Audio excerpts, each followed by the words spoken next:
It's the Friendly Fire Show, live on Twitch and like we always do, I guess. I don't know. Episode 190 for the start slash midpoint Wow. of November 2021. I'm one of your hosts. I'm Steve from Stevivor. I shouldn't say from Stevivor when it's just us two, but too bad. And with me is my bestest buddy, Ben from Stevivor, also Ben Salter. Hi, Ben. How are you? That's right. Well, I'm great. Good to be back. And you know what, Steve? I'm just looking at the rundown if I can open it up. For the first time in probably like 100 episodes, I've played all of these games. Normally, Nice. it's you who's played everything. I've actually had time to play some stuff. Well, not really. I've played bits of all these games. Well, actually, there's one I haven't played, your standard yearly dancing installment. Besides that, yeah, it's You've been a not busy missed time. Like, anything at all. well, And hi to Pico Trek. I'm sorry. I'm bad with names. Call me Stev if I got it wrong. Ben, there's so much to talk about. We can't we don't need a COVID update. We can give a quick no. happy birthday to Claire for yesterday because that's important. Good job, Claire. Hmm. And a happy birthday to my mom for today, the 11th of November. Even though it's technically not her Wow. birthday in Canada until tomorrow, but you get it. We have so much to talk about, so let's just do it. And we're gonna Let's start. start. I Yeah. think we're gonna start with you, dude. You reviewed Mario Party Superstars, which is a not Hmm. new game, obviously, because it's like a, a compilation of Mario Yeah. Party games. You just take it away. I've not played this. Go for it. So it's a standard 2021 game because it's a bunch of old stuff again, which is pretty much everything I've been playing all year, and that continues next week with Pokemon. So it's a very Nintendo thing as well this year. But basically, what this is, it's the best of Mario Party up until now. So there are 5 boards. They come from Mario Parties 1, 2, and 3 from the N64, which, in my opinion, always have been the best Mario Parties. Just the ones that I grew up with, the ones that are fun, the ones that actually injured you, which wasn't intentional, just how the 64 kind of rolled. And then the mini games, so there's 100 in total, and they come from all Mario parties up until this point, besides Super, which was also a Twitch game. So they range from 1999 up until 2015, which was Mario Party 10 on Wii U. And I think that's the most impressive thing. Like they've all been modernized slightly to kind of come into the same game. And you wouldn't necessarily know that these games are 15 years apart. They all feel like they're from the same place, which I think is actually quite impressive. I can't think of any other franchise that could do that from such a big history and bring them together um, in the same way. So yeah, really fun. I have played it offline. I actually had a Mario Party. Good fun. Uh, my favorite part is there's no motion control, so everyone knew how to play. There was no wild waggling. Some people were a bit confused, not having played a Switch before by a Joy-Con, just being like, "What is this monstrosity of a controller?" Again, because I played with people that played this on the 64, and I just had to point out, do you remember what the 64 controller was? It's like, I actually have one for Switch, and it is a beast as well with the old 3 prongs. So yeah, a lot of fun, easy to pick up. It's the classic gameplay, so I think that's what has really helped Nintendo here is they be able to go back to what was really good. It's kind of a reboot in a way. They each time they released a new Mario Party, they kind of had to find a new way to make it fun, make it different, give you a reason to upgrade because it almost became an annual franchise for a little while there. So they had to be a hook, they had to be a gimmick. By going back and doing kind of a best of and using the only the original style boards, they get to go back to what made it work really well. So my only disappointment really is there's only 5 boards, which is like the least of any Mario Party game. And I think for a re-release of old stuff, there should have been at least 2 from each of those games, if not 3. So hopefully they have more. And they did that with Mario Golf, like that launch with not enough courses, and they added those later. So something they have done. And the other odd thing is it includes Tug of War. So if anyone knows what Tug of War is, you'll know straight away why I'm so confused that it's in there. It's the game that cost Nintendo millions, and it's why I think they never released Mario Party 1 on the Wii Virtual Console for this reason. Basically, you go like this with your controller and your palm. Do that again. Just do it To again for the Twitch stream. It's this. Okay. That's it. Uh, really, really quick. And so, pretty much what happened was yeah, that's it. They they got sued a bunch of times because people were like, one, they were drawing their controllers, but two, they got like blisters. And so to solve that, they had to like, if you remember with the Wii, they had to send out those free kind of rubber gloves for them because people were accidentally throwing it at their TV. They had to send out gloves because people were ruining their palms basically. So all they've done, they didn't change the controls. They just said, do not use your palm for this. But anyone that's played it before means not doing it like that means you're definitely going to lose. Your thumb just can't do that quick enough. So I don't understand why they didn't just change it to mash A. Did you Or used to not use a include it. battery? I used to use it like a battery on the old controllers. Like that was the trick. It was like a Ah, double A battery, and like you kind of like just rubbed it, like a bit of no. that. I was just of the generation that ruined their controllers for this one mini game. So, to the degree that if we were, and now and again we still do play Mario Party One, if we bring it out and that game comes up, it's everyone controllers down. What's left of this controller we do not want to break, so we're not playing it. Just an odd choice to include it. That aside, the rest is really good. So, the best Mario Party's been in probably 10 years at least. Is there still that thing where like you're leaps and bounds ahead, but it's like it's not rubber banding, but it's kind of like Mario Party rubber banding, for lack of a better way to put it. Like, is Yeah, it you don't know. competitive, or like can you like run away with a win, or like is it trying to like make it like friendly and like everybody's kind of like together? Uh, well, there's actually a lot of customization. There's two play modes. So there's like classic, which is more um, you can have like a total just bastard player basically who just destroys everyone. You need some luck, but that's always part of it.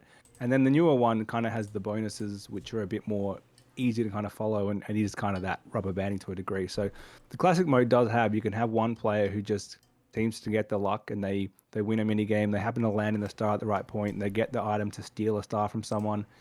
Uh, so yeah, I think that's always been part of it. Like because then you play another round and everyone gangs up on that guy because he just had outrageous luck the round before, and that's all part of it. So yeah, the classic rules are there too. They work really well. You can even use the original N64 sound if you like. I don't know why you would because it's way worse, but yeah, there's enough of that type of stuff in there. And can you use your fancy new old but new N64 controller Hmm. in place of or did you try? Sorry, I don't know if you. I haven't tried that. Theoretically, yes, because I know like people have used that controller. Like you got an official update to play Mario 64 in the All Stars collection, but people have been using it to play like Breath of the Wild, and it doesn't have like the sword button, so you have to play swordless because the 64 controller has a lack of buttons on it. It sounds So fun. uh, theoretically, you probably could. I don't know why you would, but you could potentially. Oh, well, cool. I guess. I don't know. Not a fact-based show, so I don't know.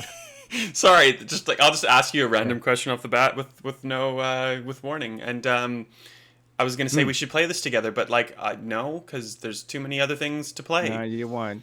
Another game that we One good shouldn't. thing about online, one good thing is so the last Mario Party they didn't have online until like this year. Like they just decided no one will do that, and I think because of a pandemic they added it. So this one launched with it, and you can save your game. So if we got bored halfway through, you could save and come back to it, which I think is a useful feature. Nintendo does online terribly, but that is the one thing they got right for this style of game. Well, would you rather have That's this it. work or like the N64 emulator? Anyway, Yeah. that's not what we're talking about today. We're talking about other games. One that we've both played but obviously can't play together is Unpacking, which is on Mm. Xbox Game Pass. I reviewed it on PC, and you've played it. I'm assuming on Game Pass since. Yep. It's That's it's like what, like a 4 hour game or so. Like it's just like it's a nice perfect. little like tight little game where you can just start playing, and you start in a little 1 bedroom kind of place, and you unpack things from cardboard boxes into your house, and you progress through your life, and unpack more things, and it's good. I like it, but also like at the same time I'm someone who has moved too many times to count, from Canada to Australia, and then like a million places inside Australia. So for Yeah. one, I just don't like moving, and I don't like games about moving, and I don't like trying to sort things from cardboard boxes into real life. But I do appreciate how good it is, and how the narrative kind of is woven through moving from Mm. place to place from time to time, and like like there's a pig, a stuffed pig, or like like a GameCube that you take from house to house to house, and like there's like an actual proper narrative woven through this. But also just like it stresses me out. It's supposed to be a Zen game, but it basically stresses me out, and I understand why it's Zen like, but I it's like it's not triggering. Like that's too much. That's extreme, but I don't like it as much as I think maybe you like it. Is that accurate? Yeah, I get it. It makes you anxious. I already like it. I play it in bite-sized chunks though. So like it's a 4-hour game. It's a great weekend if you wanted to do that. That's not what I'm doing. I'm playing like one, so it's split up into 2, and I kind of play one a week at the moment. Three in our run through it. So it's just that little like I've got 15 minutes to kill, which is the perfect game for that. Unfortunately, all the achievements are secret, so I have to open up true achievements every time to see what I'm trying to do because that's part of it. But yeah, I think it's just kind of like it's not relaxing. I get that in the sense of moving is really stressful, so it does weigh on your mind on that side. But it is a kind of fun, relaxing puzzle game, and I've moved a lot too. I think I've figured out I've lived in like I don't know 10 or 12 places in the past life. That's a weird way to put it. 6 probably so in the last decade. Yeah, so I do get it. Moving is annoying. It has made me realize, like, when you're kind of finding all those things that just get shoved in your cupboard. Like, I moved last about 8 months ago, and I've got like several of those boxes just sitting there still.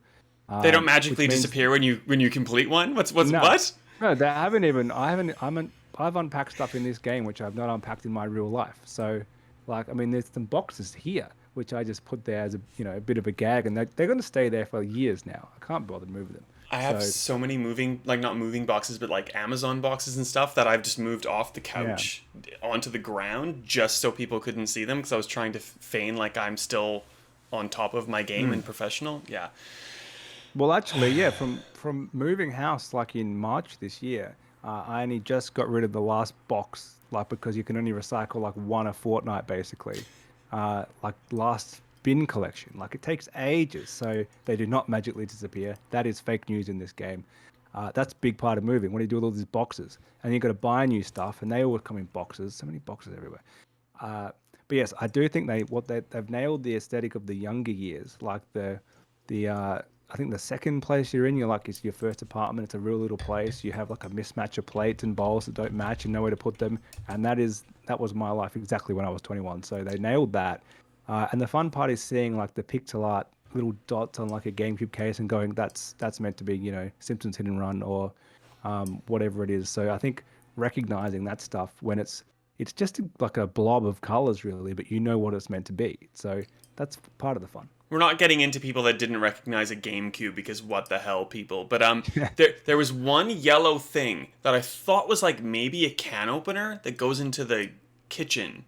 But then there was like a red can opener, so it wasn't a can opener. I still have no idea what it was. The only reason why I know it's a yellow thing that goes in the kitchen is like through trial and error. I moved it from everywhere I could find to get into the right place. Which is, do you know what it is? Do you know what I'm talking about? Like, it's like, No. it almost looks like one of those things that, like, you could put it, it's like one of those, like wrist, like exercisers Oh, that, like like, a just has, like, a grip yeah, that you right. just, like, but it's like, it's can opener shaped and it's yellow and I don't know what it is. I'm just like, that's a kitchen thing. Like, That just goes in the kitchen. It drove me insane. It also drives me insane that these people and the developers are like, we just put things in boxes and like that's how we actually move. I would die if I move. Everything is organized. Like kitchen stuff is in a kitchen box. There's not a thing in the bedroom that goes in the kitchen box. There's not a bathroom thing that goes in the kitchen box. Like everything, that bathroom boxes, kitchen boxes, bedroom boxes. No, it's ridiculous. Hate it. But that's just me being pedantic. Yeah. Everything else is amazing. It It's has great. triggered you this game. Yeah. Like, no, I understand it is really, really, really good, but also, like, it just makes me kind of, like my eye starts twitching if I think about it too much. But it's also, like, a really amazing way to show, like, well, not an entire life, but, like, a very large portion of someone's life just through a dialogueless, pretty simplistic game loop thing that is just, like, it's really cool. So like I do appreciate it, and it's on Game Pass, so it's free for most of us, and you can jump in. It's enjoyable for one. It's like a 4-hour experience, probably at most, and that's including like going and looking up guides and getting all the gamer score if you are so inclined, which you should be. Now Ben, I've realized I'm an idiot. So what I'm gonna quickly do, and I'm like breaking the millionth wall. I'm gonna turn on this thing that I'm about to show so I can mute it. Because I stuffed up the video bit, so whenever I was playing videos lately, I was accidentally, mistakenly putting in like noise instead of us talking, which is probably better for the most part. You probably want to hear trailers instead of us talking, but I You think get I the fixed gist it of for it. this one. I'm gonna have to do it probably for every time I decided to put on videos, but hey, whatever, like who cares? I'm really good at this, clearly. We're talking next about Just Dance 2022, which is a me game and not a you game, and thankfully it's not going to be a long discussion probably, and we'll make sure I'm not drowning myself out, which I'm not. Great. So here we go. Just Dance 2022, yearly franchise. It's up there with the CODs and the Battlefields and the NHLs and the FIFAs, and it's good. I've had a bit of a gap, which is I think quite It's rare for you. well, like no, like in a good way. Like I think sometimes you need to have a break from a FIFA, or sometimes you need to have a break from a NHL or a COD. And I had a couple years break from Just Dance, and I was kind of annoyed with it because they introduced all these cool things like the World Dance Floor, which lets you compete crossplay against like anybody with any platform. Because it used to be that you needed a Kinect or a PlayStation camera or like a Wiimote, and now it's basically like just to hold your phone in your hand. You can still use PlayStation camera, you can still use a Joy-Con on Switch. But it was just a nice way to kind of like gather with people who just wanted to have a good time. Like I don't think there were like any professional dancers like vying for world domination or anything like that. So you just had a dance, had a boogie, and you were good. There's a sweat mode, so if you're trying to use it as a cardio type thing, which a lot of us may be wanting to do in this sort of not lockdown period, really useful. And in 2019, like they'd taken things out, they'd put things back in. It was kind of like chaotic. In 2019, it was like they established things and it was in a good place. And then I just went, I can't do this year after year after year. This year, 2022, it's basically like 2019 all over again, which is good. So all the things that I like, all the things that I've just talked about are back in. And the phone companion app seems far more stable. So it used to kind of like tag out after a while, or if like your screen died, sometimes it had problems. If you used to like hit the guide button on Xbox to go check an achievement or something, it would drop out. It seems far more stable.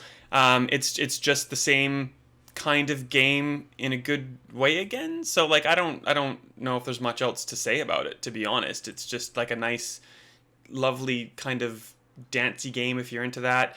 The big problem that I have is that they always tie this Just Dance Unlimited subscription to it, which is $14 or $15 for 3 months of 700 songs right now, which is great. But if you don't have that, you have like I don't know, 45 or something. I don't have the number off the top of my head. Songs on the disc, and most of the songs on the disc I don't know what they are. Like there's like Olivia Rodrigo, and there's proper good pop songs, and there's like a whole bunch of stuff that's kind of like I would consider padding. And if you have the last year of Just Dance and you have the unlimited subscription, you don't get the new iteration of the Just Dance unlimited subscription. I can't speak anymore. So like as an example, the Just Dance 2021 subscription gives you 600 songs. The 2022 subscription gives you 700 songs. You basically have to buy the new version of the game to get the extra like tier of the subscription. It's all like really messy. It's very kind of like latest Ubisoft kind of nickel and diming kind of stuff, which I am not a huge fan of, to be honest. Have I talked enough about a Just Dance game? Sorry, you were asking a question. Yeah. No, I was going to say, I thought by now it would just be a subscription. Like you don't need a annual release. Like they can you subscribe and they just add new songs to it, and some pop out like Game Pass once the licensing ends and new ones get added in. Like there you go. Well, yeah, like it's a 700 song library. I'd rather they pare down some of the songs so they aren't paying for so many licenses, and you don't have to buy the next year's version of the game, which is essentially the same version as the last time. Yeah, it's like, and that, like we'll talk about COD in a sec. Well, let's talk about COD now, really. Like COD, we didn't review it for reasons that we maybe won't talk about, but No, we can talk about it. They what do you didn't think? give it to us on time. So before you start, talk about that. Before you start, though, I did the same thing I think with this video, so I'm just gonna turn down the sound of this video. Okay, there we go. And you can talk about COD now. What do you think about COD? You can talk about the review thing. Do what you want. No, I mean I like it. I do like it, but it's not a Modern Warfare or a Cold War for me. I like both of those more. Um, I think basically in a nutshell, it feels like it's a World War II game. It sort of doesn't feel what I mean. It looks like one, but it plays like Modern Warfare. So it's kind of like let's make that Modern Warfare Cold War style game with a World War II kind of skin over it. Sledgehammer's last game was, funnily enough, called World War II. This isn't called that because I don't think it's intended to be a direct sequel because it doesn't really play anything like it. It doesn't feel like a World War II game. It just kind of looks like one vaguely. It doesn't even look that much like one. So I feel It more like I'm doesn't. in the 80s or something. Yeah. Campaign, Um, maybe. Campaign, yes. yeah, Multiplayer, I'm not a talking chance. multiplayer. Yeah, yeah. But it's still because they're doing like the spin-off fictional side stories. It doesn't feel as World War II as the last World War II COD. So, and I don't mind they're trying it. They're trying to do something different. I get that. Um, Campaign I think is normally a really strong part of COD that gets overlooked. So like Modern Warfare's campaign was great. Black Ops Cold War's campaign was one of the best in years. Like it was made by Raven. It was a totally separate game that became a COD game later, and it was very un-COD because you were largely a lone operative for a lot of the game, and there were the big firefights as well. But that wasn't everything. So they did something different there, and I really enjoyed it. This one, it's solid, it's polished, it looks good, it plays well, but it's just a bit bland. Like it hasn't hooked me like those other ones have. Um, Multiplayer, while everyone's here, is it's fun. It's good. The more I play it, the more I enjoy it. It's way better than the beta was. Like that was really clunky and unpolished and rough. And it's in a much better place than that is. So it's given me some hope for Battlefield, which was in a similar position. I'm not sure that it's going to replace Cold War for me. Like I don't know that it's better long term. Maybe because when they add new modes and they add new maps and everyone kind of gets involved in it and they iron out what bugs are there. Often it does become better than the previous release as that slowly dies off. But yeah, so probably the main thing is the three pacing modes, right? So you actually the one who pointed this out to me. I totally ignored it. I just thought this was a really fast, weird game.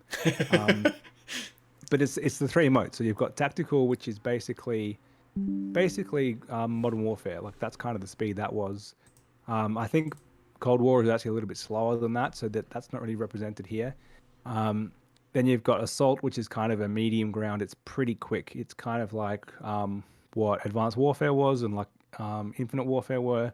That's back in the day when you had like double jumping and boosting and exoskeletons and all that stuff.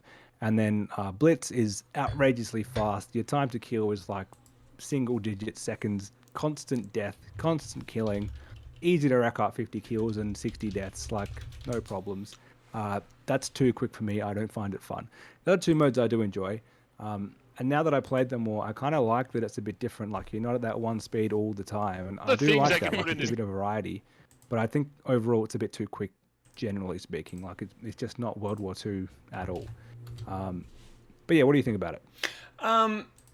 So I've played 2 missions of the campaign, so not a lot. I haven't played any zombies. Like I'm not a huge campaign player. Like they're all just very. Actually, that's not true. Like I absolutely loved Modern Warfare, like the 360 Modern Warfare's campaign. I think I played 2 as well, and just like ate it up. But then like that was enough. Like that was every campaign of Call of Duty ever, and like it probably would have been my like jumping on point whatever year it would have been that I played. Like it's like that's just a Call of Duty campaign, which is fine.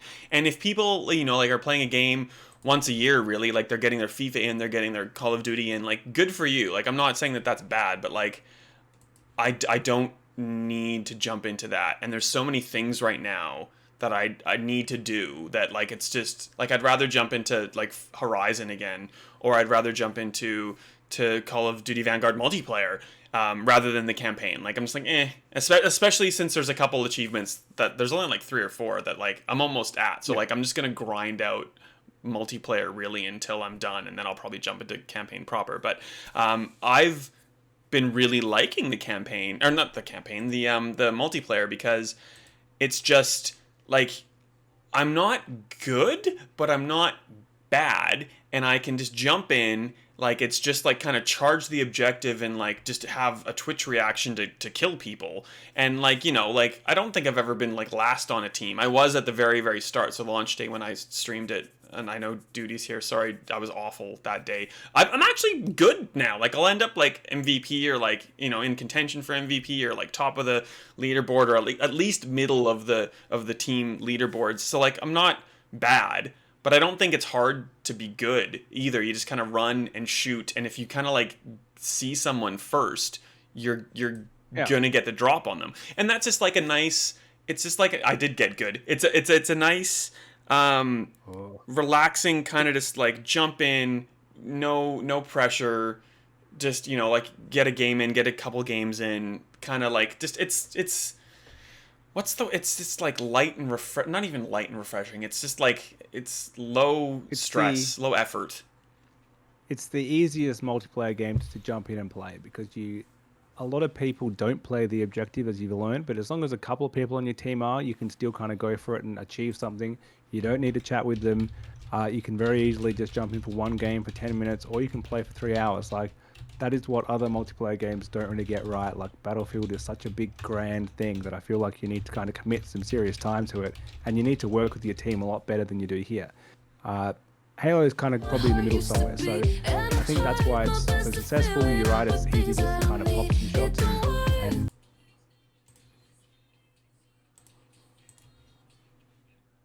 you know, it's a full circle game. It comes around real quick. But yeah, they're always very well polished, and I kind of thought Vanguard wouldn't be from playing the beta.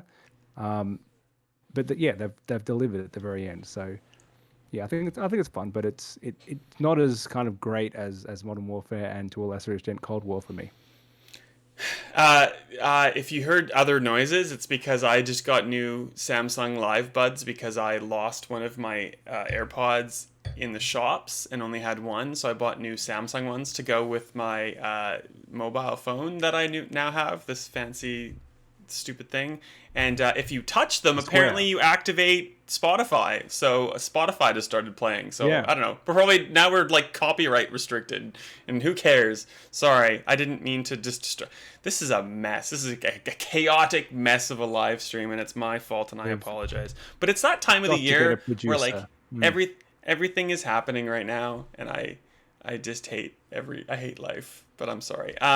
So I hope you enjoyed whatever that song was that I was playing. Did we finish talking about Call of Duty Vanguard, or did I just wholly disrupt this, Ben? No, we finished. It's fun. It's way better than the text was. We like the position it's in now, so go play it. Yes. No, I like it. We did play Champion Hill together. That's what we didn't discuss. We tried it. We were surprisingly not terrible. We weren't good, but what did we come third or something? That's pretty good. I think that's a fun mode. I think we should try again. That's very different to the rest of the game. It's where you do need to work either with your duo or trio, and because you only have a set amount of lives, I think you have 12 lives until your team's eliminated. It felt very kind of Squid Game because you can kind of watch the other teams when you're waiting for your turn and see them just be killed off basically from a one wrong move. Yeah, I think it's fun. I think we weren't good enough on the day, but we weren't the worst, and we could definitely get better. We were pretty good. There were a couple of times we were up against like PC keyboard and mouse kind of combinations, and we were learning. And I feel like that was the kind of thing. Like by the time we finished, we were doing far better than when we started. Like there's a bit of a learning curve, but the learning curve of any multiplayer in Vanguard is maybe like 20 minutes, 30 minutes, and then like you can get reasonably good, and then you'll just keep improving upon that. And so I think we could try it again, and we do okay. Question mark? It's a fun mode. Yeah. Maybe. We'll see how we go. But maybe we won't be playing Vanguard anymore because we also have access to Forza Horizon 5, Ben, which I'm sure you've been playing. I've been playing early access and stuff, and I'm sure you have as well. So pause 2 seconds while I sort out, because this is just a cluster F of a thing right now. There we go. Nope. Yep, good. Yep, I've muted the audio, so you can start talking about Forza if you want, or I can start. You tell me what you'd like to Well, I've been playing this along with like 3.5 million people or something, which makes it, I think, the most played Xbox game ever at launch or something like that. Some stat that Three people are talking about how times, amazing it is. 3 times the amount of Forza Horizon 4 players on launch day, Mm. which is pretty good Which actually. is, Come on, like that's impressive. That's a yeah, lot of well, people. especially considering you can't buy an Xbox. So these people are playing on last gen, I suppose, or PC. Or is it in the cloud potentially? Sidebar: I did try Forza Horizon 4 on Xbox Cloud streaming on an Xbox One just to see what it was like. So that's a thing now. You can just play in the cloud. I was going to try this game, but it wasn't available, so I tried 4 instead. It works surprisingly well on shitty Australian internet. The only thing is the quality is not great. I would say it looks like someone's been playing on a screen and they've been filming it on their phone, and you're watching it on that filmed like footage. You know when someone films a screen at E3 and it's kind of that washed out look? So you've That's what it leaked looks you've like. leaked the game on like Yeah, NeoGAF in the back in the day or it something. looks like you're yeah, it looks like some leaked footage, like filmed really tight and framed well on the screen, but you're filming a screen. So Forza's probably not the right game for it. Like a smaller game that's not as quick probably look good. Anyway, that's a totally different thing, but it does work. But that's the thing of like you can play it in like pretty visuals mode, which is like 4K and 30 frames on Series X, or you can play it in less resolution. Obviously, it's probably 1080p or maybe 1440. I don't know, and 60 frames. If you can play in 60 frames, definitely play in 60 frames. And that's kind of the thing of like Yeah. it's super smooth, but if you're on a cloud-based thing, then probably not as smooth. So it's that thing, and like Yeah. I do like that Xbox has always said these games are going to be better on a console, especially right now. Maybe in the future. There's like Yeah, a definitely. fly that I'm trying to get. If you see me grabbing, I'm not trying to like emphasize the point. There right now, technology is like you should play these games on a thing in front of you in your house that doesn't rely on internet. But if you can't, at least you have the option to try it. And that's the thing. Like it also ties into Game Pass, where like if you're not really a car person or a driving person, you can see if you like it because it's getting a lot of buzz. It's not a racing game. I don't know if it's even a it's well it's I guess it's a driving game, but it's more of like an open Yeah. world game. I've only raced in showcases, in adventure chapters where like it's part of the story, and that's it. I've not done a single race on the map otherwise. I've done PR stunts, I've explored, I've found, like undiscoverable roads, I've done danger signs and trailblazers and all the like the fun stuff that I like. I don't like the racing in Forza Horizon, which isn't to say that the racing is bad. It's just that I don't care about going around a lap 3 times or like just driving around. And No. so like and I'm like level 67 at this point. I've not done a single like But unnecessary race. And that's a that's how testament to you how get good it is. that's how you get millions of players, right? Because you can play it like that. Someone who just wants to explore this world and the massive open world that's there that looks amazing. Or you could play it as a hardcore racing guy and play through all those street races and there's heaps of stuff like that. So if you wanted to play all these races, you could, and you could forget about the customization, forget about the weird horns and sound effects and hitting garbage bins and driving down every road. Just do the races. Yeah. So there's like they're the two extremes, or you can play somewhere in the middle. And I think that's why it's so much more popular than Forza Motorsport now, because that's just a hardcore simulation. It's a classic example of the spin-off series has become way more popular than the mainline series, and I don't think that see that ever changing now. Well, and like if you want to make it a hardcore racing simulator, you still can. Like you can go Hmm. crazy, incredibly difficult drive avatars, and you can go and tune your car, and you can like set engine sounds and all this like like stuff that I would never touch. But like there's that Yeah, extreme of craziness, and then there's just like I want to run into to bins and telephone poles and cactuses. Like so it's I think there's enough for everyone that it's a crazy amazing game. It's the best one by far, and it's like really way better than 4 because they're not like mandatorily forcing you into like week long seasons where it's like, oh, now it's snow. I hope you like driving in icy conditions because like you don't have a choice for the next week. So that's great, and they've done a great job of like, and I would have loved it if it was the same in Horizon 3. They've made Mexico like an actual character in the game through the adventure chapters and through the expeditions and through the NPCs that are with you, like giving you a whole bunch of dialogue and stuff. Like Australia was sort of a character in Forza Horizon 3, but like not to the same extent Yeah. that Mexico has been like personified and like showcased, I think. So the way that as you would they've expect, though, right? yeah. Like, so Forza Horizon 3 was kind of the beginning of this style, in that 1 and 2 were arcadey races, and 3 totally changed what it was. And then 4 kind of expanded on that, and 5 has expanded on that.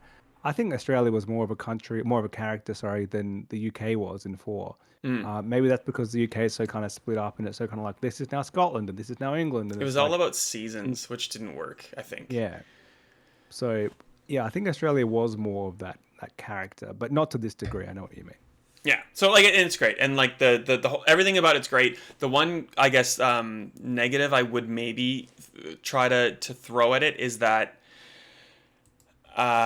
like it gets to that Ubisoft level of like I don't know what to do anymore. Like as you start unlocking all the expeditions and all the different places to explore and this, that, and the other, like you just turn on your map and there's just like 50,000 things to do, and it's like I can't even find the expedition I've just unlocked because I can't see it amongst all of the icons, which was a problem with 3 and a problem with 4. And you can go and filter it out, but like it's just like sometimes I look at the map and I'm like I don't know what to do next, and I just kind of like bounce off it and go back to like Vanguard multiplayer. So what a problem to have choice. Like, that's happened to me in 3 and 4. I never really, not that you complete this type of game anyway, but I fell off at some point, and then I slowly like came back and just did another race here or there, and then eventually fall away, and you come back months later and it's like, what was I doing, what do I do? And it is hard. It's easy to kind of just pick up and play a little bit, but once you put it down for a long time, it's hard to get back into it. So that's just what comes with having a giant bloated map. That's the downside, and you just have to put up with that. It's very true. I'd be remiss if I didn't mention that our good friend and co-colleague Jay Ball, who he's made a couple liveries. I'm not a car guy, and vinyls in various Horizon games, has made a couple new ones for Horizon 5, so you can get our 10 out of 10 masterpiece review score / new blue and pink / kind of like bisexual pride, just put some color in our logo because it's awesome, and go everybody kind of logos. And there's also like an old school one with like the slightly older logo and like the really thin Stevivor font that you can still get as a livery. So you can search in the vinyls or the livery. Am I saying that right? Livery? Yeah, I actually don't know. There's car people who are just like ready to punch me in the face. I'm sorry, car people. One of those. But go get them. Look for Balls Up or Stevivor, and you can get all of those things. And you should, because they're great. One nitpick complaint I have, and it's because I think you would agree, we've been very positive about Game Pass on this show, and we should probably be sponsored by them. Sponsorships available, not sponsored. Wine sponsorships first. No, sorry. Go ahead. Yes. Yeah. Yes. There was a gigantic ad on the homepage of Xbox.com that said Day 1 Game Pass. That is total bullshit, because it came out in Game Pass 4 days late. This game came out on the 5th of November, came to Game Pass on the 9th of November. I don't care that was Ultimate whatever. That first day it was available, that you could pay money for it and play it on that day. That's the day it released. It comes late to people who don't want to pay extra money. You can't call that Day 1 on Game Pass Xbox. That's not a Day 1 game. Yeah, so I agree with what you've just said wholeheartedly, but also the weird thing is this was the game that had this kind of like premium, give us extra money and you can get access early, like the cool kids. But Microsoft in this weird, crazy, busy review period was the only publisher thus far to give us like review. Oh, that's not true. There's one coming out that we had early access to, but I can't necessarily say what it was, but you'll connect the dots very shortly, people who are listening. Not a lot of people who have offered early access to games have also offered early access to reviewers to review a game before early access came out. So like, yes, it's shit that Microsoft did that thing, but also they gave us access like a week or so ahead of that time. So I appreciate that. It's still like, do better. There's still room to do better. I don't consider early access. I think the day that you can pay and get it is the release day, and because you are choosing not to pay more, you essentially get it late. So you get it minus 4 days later. Battlefield's a great example. It's coming out with an Ultimate Edition. You get free, not free, you get a 10-hour trial with EA Access. That's when the game comes out, which I think is tomorrow. So then it comes out if you just want to pay $90 next week. Yes. It doesn't come out next week. It comes out tomorrow. It's 9:12. In less than an hour, we have a review going up on Stevivor.com, which is a game that I'm not sure if I can. Hi, also Jaime. Sorry, livery is also how you say that thing. Who would work for me? I can't even get sound right on videos. In less than an hour, we have a review going up that is a thing that you might be interested in reading about a game that. You probably understand what it is. I can't say it yet. Can I say it? I don't know if I can say it, but it's shooty. I can talk about what I like. So yeah, which games are you looking forward to in the next so often period, Ben? Well, you know what? I'm keen to check out Battlefield when it launches tomorrow, but I'm not going to pay for it. I'm just going to play the EA Access version and see if it's any good. Don't you really love old Battlefield games? Weren't they really, really good? Yeah, 1 was excellent. 5 was not as good, but still pretty good. They're the ones that are in my memory. There were older ones than that, but they've gone out. Stay tuned for a fortnight from now when we talk about a game that I'm still not saying the name of the game, and I feel like I've just dodged all the legal things. So clever of me. 2 pieces of news that I want to talk about, Ben, before we get into the fortnight in delays, which is always busy. The first bit of news is, I think, whoops, that's not even the right one. It's this one, which is Devolver Digital went public, which is, it's pretty big, I think. And they acquired 3 studios at the same time. They acquired Dodge Roll, Nereal, and Firefly, and I didn't have enough space in my notes as I'm frantically trying to do all this Twitch stuff to figure out what they've produced, but I don't think that's important. I think the important bits are really that Devolver went public, which is huge for them from the get-go. They're like a little, like a couple of guys from LA who decided to, start an indie publishing studio, and they've produced a whole bunch of or not produced, but they've helped publish a whole bunch of great stuff like Death's Door and my brain's just shut down, but I'm sure you can help fill in the blanks. And also they reportedly have a 5%. They have. How do I phrase this, Ben? They are reportedly have, yes. You do it. Save me, please save me. PlayStation reportedly have 5% of them. Yes. I think. Well, you've lost all of my earpods. Go again. Anyway, that's it. Well, that doesn't matter. The main thing here is, what does this mean for their E3 showcase if they ever do one again? Because the first year that they kind of did it and it was quirky and weird, pretty funny and entertaining. Like the 5th year they did it, very cringe. So I would just, if they still going to do that, like, is this them growing up a little bit and expanding and being a little bit different? So the other big thing about this is, like, yes, I am just fail-tastic today. Hopefully I haven't turned on Spotify. Nope. Okay, we're good. All right, good. So the Sony thing is amazing. 5% reported, stake by Sony into Devolver is, good for them. Like, that's just money into their pockets, really, when it comes to investment.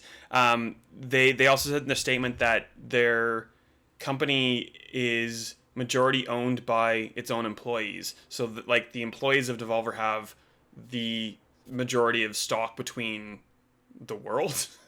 I'm good at explaining things. So it's just good. Like they're getting a bit more money. They can do more things. Like, I think anything that they've really tried to put out there, like the Serious Sam's, Phantom Abyss, and now they're coming to my head in Australia. Like, all of these releases are amazing in their own right, and they're so diverse. So I don't think there's a lot that Devolver's done wrong, and this is basically just kind of like giving them a boost to theoretically do more. I guess that's what going public means. Like, I'm not like an economist or pretend to be, but I just thought it was important. Not a business show.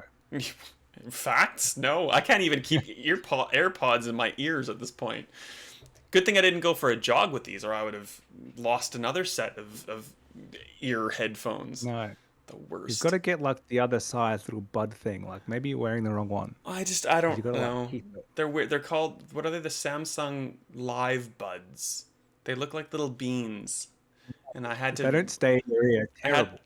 I had to watch a video where I learned how to put them in my ears. So we're off to a good start with those.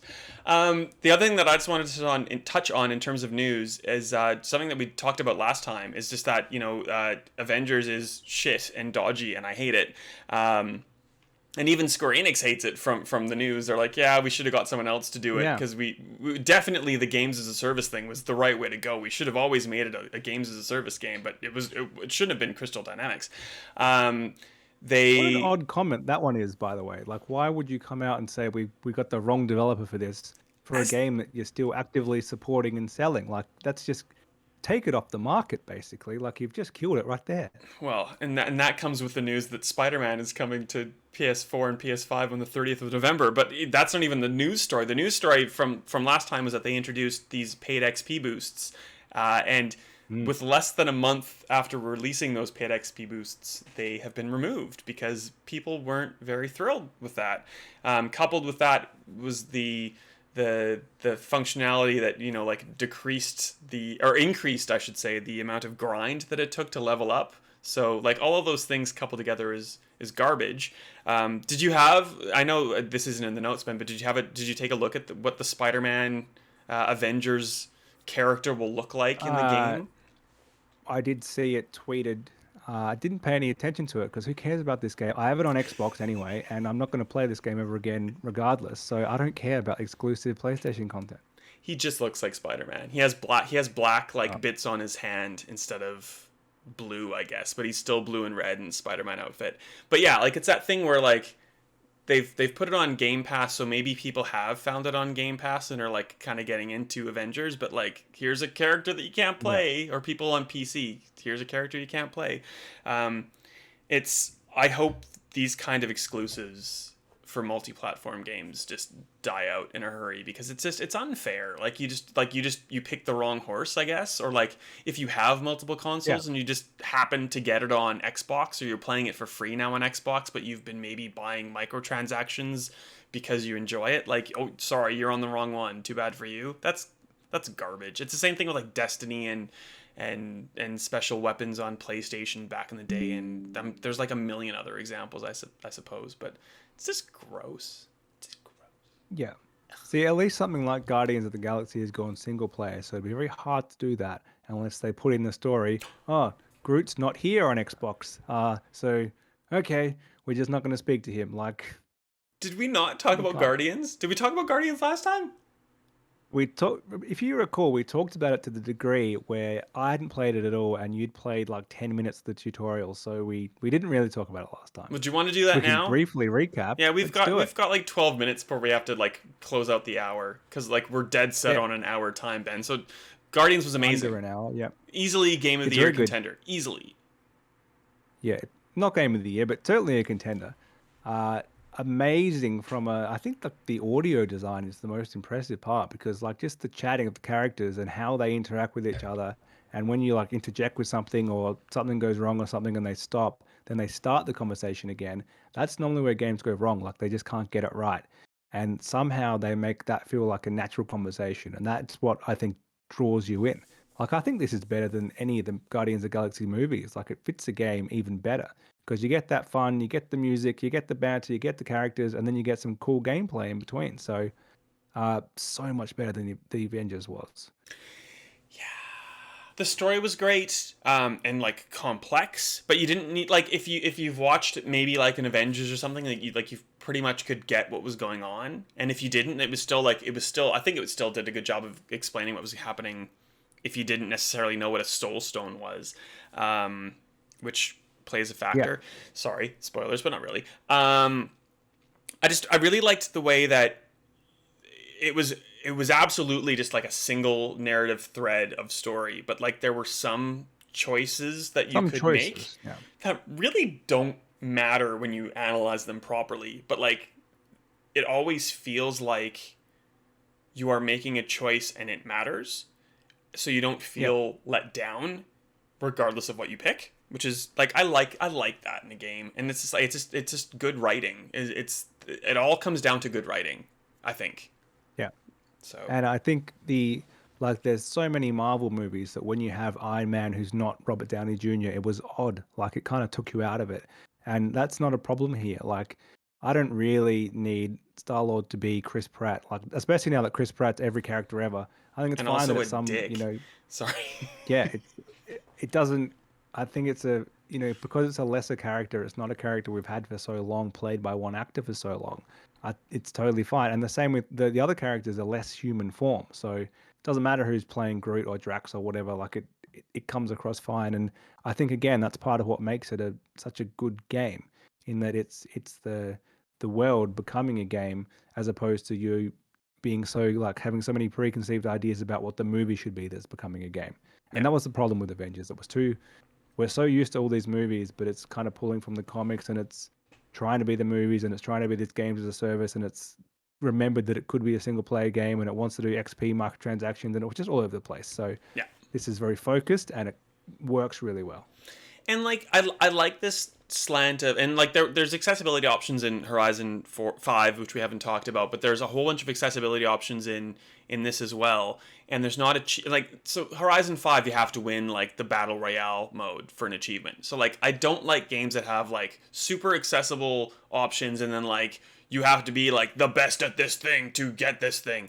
Guardians is very friendly in terms of accessibility options if you want them, and also just like an achievement list that's not like you don't have. It's like Psychonauts. You don't have to get good. You can just like play the game, and you'll like basically get most of them, and you can decide to jump back in to like mop up the rest and stuff.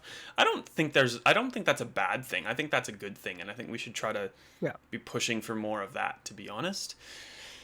I like it. I really liked it. It is a game of the year contender for me. I don't know if it would win. I think there's probably a couple of games that are a little bit better, but like if we're talking about sound and like soundtrack choices, that's up there. If we're talking about action adventure, like it's pretty high up there.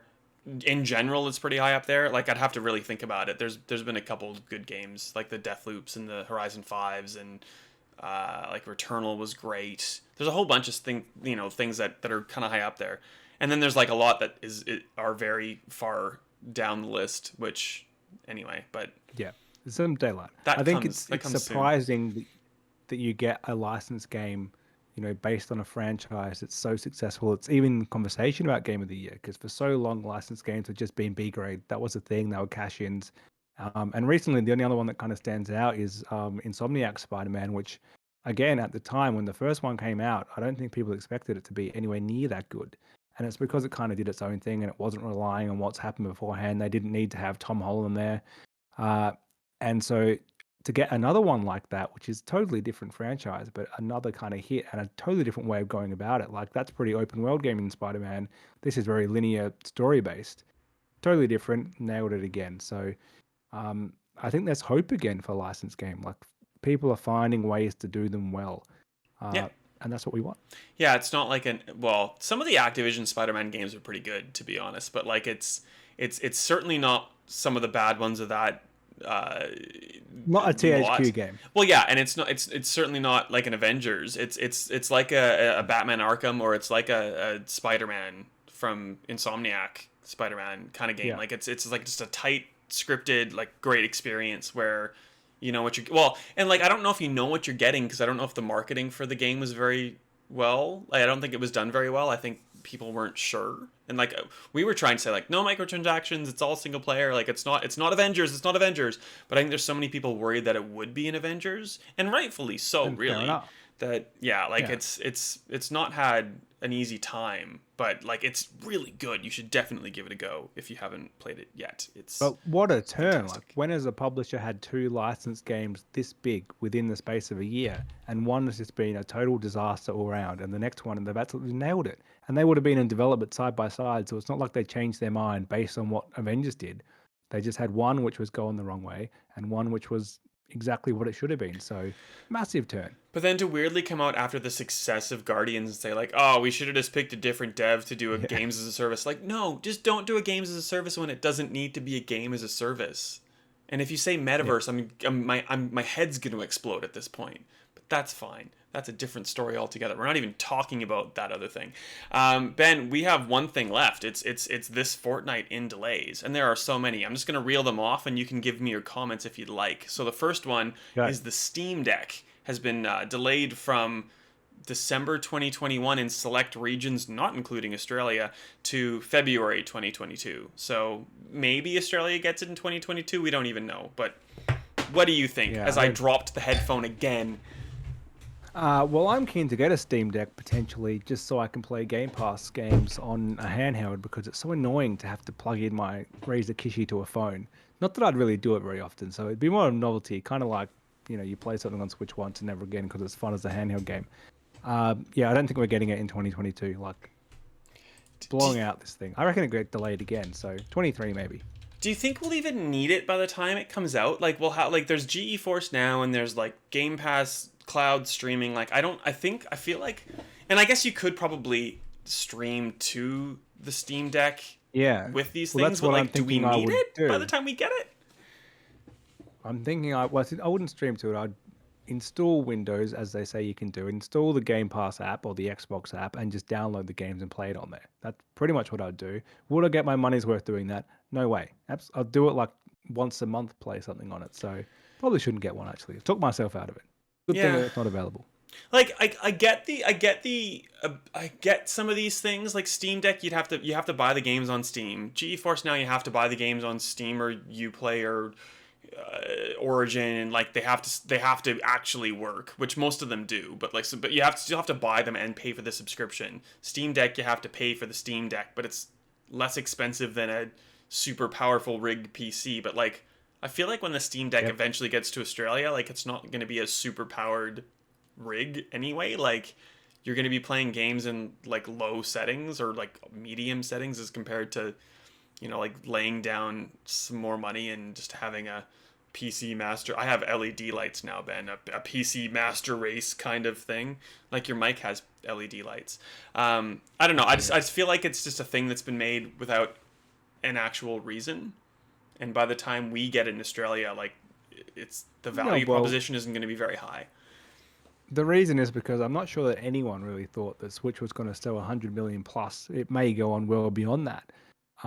And so it has no competitors, and they've kind of thought maybe we could compete in that same market.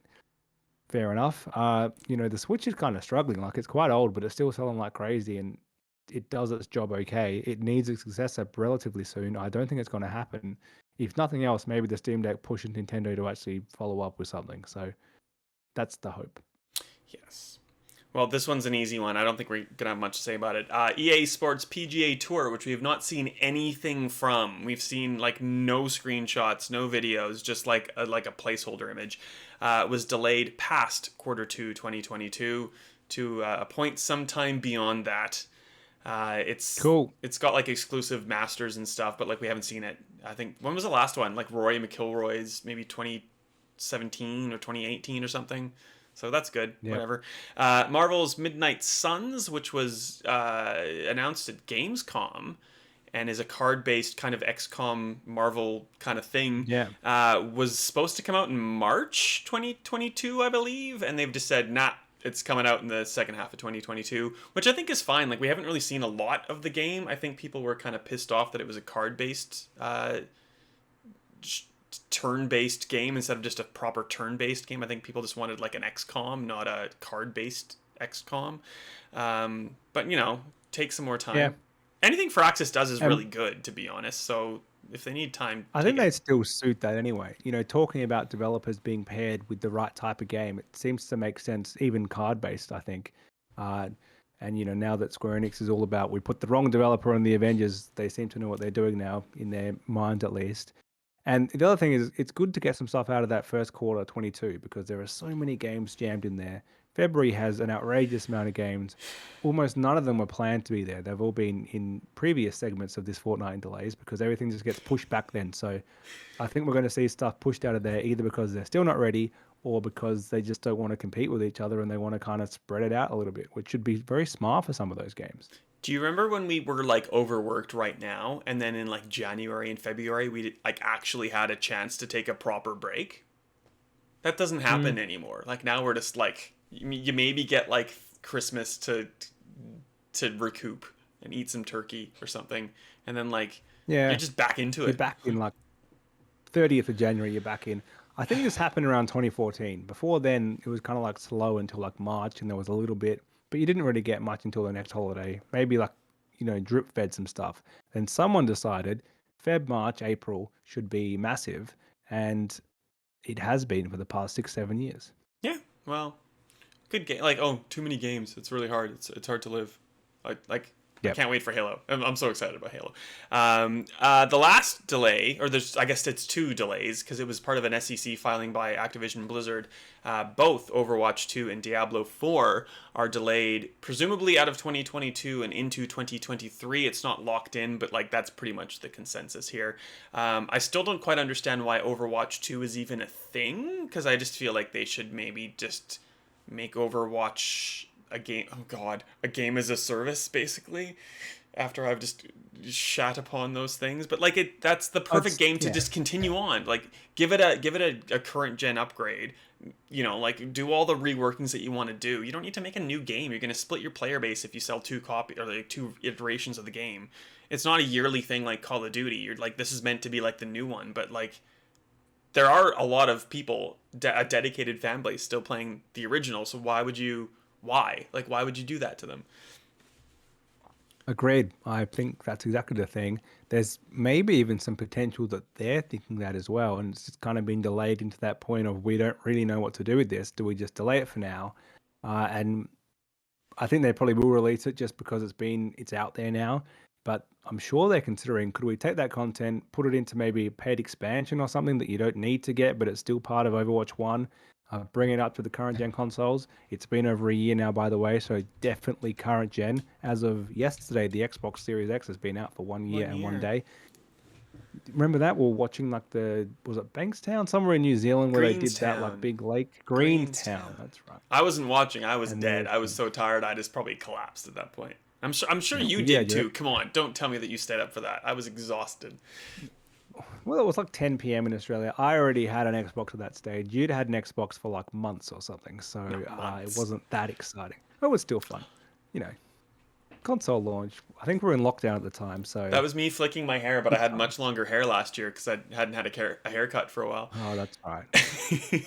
Anyway, good time. It's been a long time, and you still can't buy that console. Actually, no, they were not on sale. They were available for pre-order at EB Games this week, only in store, which I think is a great idea because it stopped the scalpers and the people the bots just buying them straight away. Very exciting if you managed to get one. I think the PlayStation sold out like within hours. Yeah. And Xbox might even still be available. I'm not sure. I'm 100% for that kind of thing because they were kind of like trying to get people to go into store like last year or like over the last year. And it's like, it's not safe to go to an EB Games. Like, yes, I get that you need to leave your house to go to like get groceries, but like you don't need to go to an EB Games in person in like Delta Rise and all that kind of thing. But like now that it's like basically fine, and if you're double vaxxed, of course, like and all those things, like yes, like and it's doing all the things that you were saying of like dissuading. That's a word I'm gonna make up if it's not right. Discouraging. Thank you. People from like buying 15 and then just going to eBay like jerks. So, and I'm not a Diablo fan. I don't have much to say about Diablo unless you do. Nope, nothing to add. But yeah, if you're in Queensland and Tasmania, maybe it's not as easy as I just said. But good point. But yeah, like get with it, Queensland and Tasmania and WA, I guess. Just get vaxxed. With Overwatch and Diablo, it's that thing of I think these are really delayed because there's been such a shakeup at Blizzard because of the people who have left or have been perhaps forced to leave in the wake of all the stuff we've talked about in previous weeks. Yeah. So like I don't know, I'm not convinced Overwatch 2 is ever going to see the light of day, to be honest. Like Diablo is definitely going to come out eventually, but I think Overwatch might just die quietly, but who knows. Yeah, well, and the last year or so, Activision Blizzard hasn't released much at all. Like, so 2020, they had quite a lot. They had Crash 4, they had the Tony Hawk Remaster 1 and 2. This year, they just had those two games again released on the current gen consoles, which doesn't count. And they had Diablo 2 re-release or something like that. And then COD, of course. So certainly less than what they've normally had. So to delay those two games, if they were planned for next year into 23, what do they have next year? Like it's obviously got to get anything else. It's an odd time for them to have so few games. Well, But yeah, thankfully other publishers have made that easy, and there's too many games to play right now in February and beyond. That's all I wanted to talk about, Ben. Anything else you wanted to get out before we wrap up for this fortnight's edition? no, that's it. We'll be back with more games. So we're going to have, what do we have? We have Battlefield, we have Pokemon, we have something else probably. They're both out next Friday. Well, no, based on my previous comment, Battlefield's out tomorrow. Battlefield, Pokemon's yeah, out we'll next we'll be Friday. able to talk about Battlefield 2042 next fortnight, and between then, possibly in like maybe 20 minutes or so, we might have a review going up about that particular thing. Grand Who's to Theft say? Auto, the trilogy, yes, good Oh, good yeah, we call. could talk GTA the about trilogy comes out basically in a couple hours in Australia. I think I might be able to talk Yeah. about a sci-fi shooter that is highly anticipated. I'll have to check, so I'm not going to say the name of it. Well, Da-da-da-da-da. we won't be able to. I think we're going to do like a Halo special episode when it's out, like when we can actually talk about it when we played it a heap, because we've talked about it so much. We may as well give an hour to Halo. Who knows if Or I was talking about that or whatever you not, wanna Ben? do. That was a big assumption on your part. Jeez. I'm not talking about your comment. I'm talking about future content that we have coming up on this show. So that's not Exactly. next fortnight. Maybe after that. Who's to say? That's all we have. Yes. Oh, and Bright Infinite. No, what's it called? Bright Memory Infinite. I will be able to talk about that next time, and that review is going up shortly. I'm not sure if I'm allowed to say what time it is, but like pretty much in the next few hours. So cool. Thanks All for right, it's been joining fun. us, Ben. Thanks for joining me, Ben. Thanks for joining us, Twitch people. Sorry that I screwed up the sound on the videos, especially if you're listening to the recorded podcast, because I'm not going to be able to fix that. So sorry that you're going to hear trailers for like a little bit, but it wasn't that long. Thanks for the Twitch chat to remind me that I'm an idiot. Sorry that my earphones kept falling out. I'll just put in like Ben's trusty old iOS, headphones, like with a cord that don't fall out. Like we're learning, we're trying. It wasn't that bad, I hope. Well, that's what you want to hear. That's your performance review. Wasn't that bad. That's us for this week. Where are you on the internet, Steve? Thanks for saving me, Ben. It's Wright AU on everything. And how do we find you, Ben Salter? Ben_Salter on Twitter, and that's us for this week. I really look forward to reading this magic review of a game that I don't even know what it is in 20 minutes, 12 minutes, something like that. I'll give you a quick hint. It's 3,200 words, and I've edited, I think, 2,000 of them. So I need to spend the next 20 minutes getting that done. Well done, Luke, for a mammoth effort. We can talk more about that next time. I think I'm going to try to get Luke on if we can do it. If not, we might do like a recorded thing that we can like chuck into the next episode, because it's a doozy. So we'll see you Look forward to it. next time. We'll see you then.